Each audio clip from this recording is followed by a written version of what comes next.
Hi, myself Dr. M. Saranya, Assistant Professor of BBA Department. Now I am going to present a topic on discharge of contract. Discharge of contract is a key concept of business law and commerce, referring to the process where the legal relationship and the binding force of a contract comes to an end. When parties have completed all rights, duties, and obligations as outlined in the contract is said to be a discharge. This means both parties are released from their commitments and the contract become void, no longer enforceable by law. Next, we are going to see about concept of discharge of contract. A contract is a legally binding agreement between two or more parties. Discharge of contract means the termination of the contractual relationship wherein parties are freed from their respective obligations. Once a contract is discharged, it loses its legal power, and none of the involved parties is required to perform any obligations under it. A discharge can occur in several ways, but the most common and preferable way is by fulfilling the promise stated in the contract within the agreed time. Other methods are less desirable since they may result in disputes or damage. Next, we are going to see about modes of discharge of contract. Understanding the different modes of discharge helps in applying the right course of action in legal and business situations. Below are the main modes.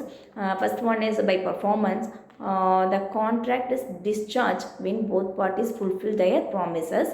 If one party alone performs, only that party is discharged and the other remains liable. For example, A agreed to pay B rupees 1000 if B delivers a package to C's house.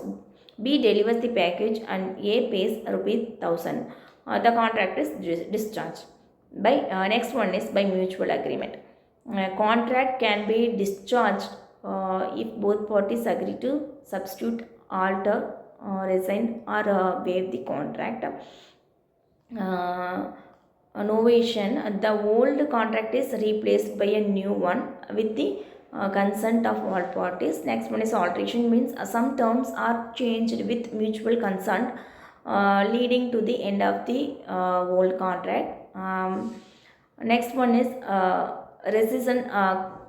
This means contract is cancelled by the mutual agreement, discharging original obligations.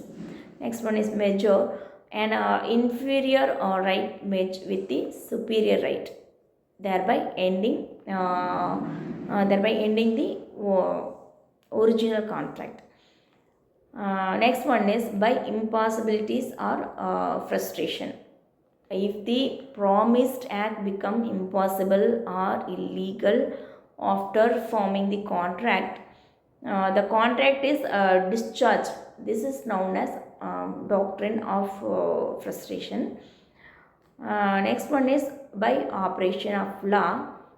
Legal factors such as death, insolvency, or merger can discharge a contract. These occur independently of the parties' wishes.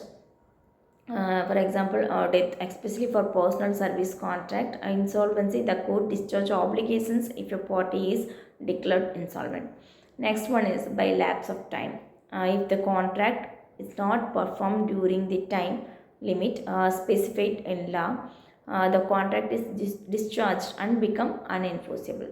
For example, if a creditor does not file suit for recovery within the limitation period, the contract becomes void. Next one is by breach of contract. If a party fails or refuses to perform obligations when due, this is a breach. The contract is discharged and the injured party can claim damages. First one is, there are two types in breach of contract. First one is actual breach, a refusal or failure to perform on the due date or during performance. Next one is anticipatory breach, announcing inability to perform before time of performance arrives. Next, we are going to see about key principles and important points in breach of contract and discharge of contract. Discharge of contract makes the contract void and unenforceable in law. Next one is best mode is by performance, as it avoids disputes and damage. Next one is consent of all parties is essential for novation alteration. Next one is in case of impossibility the contract is void but not due to self-induced reasons. Commercial hardship or unprofitability does not discharge a contract. Thank you.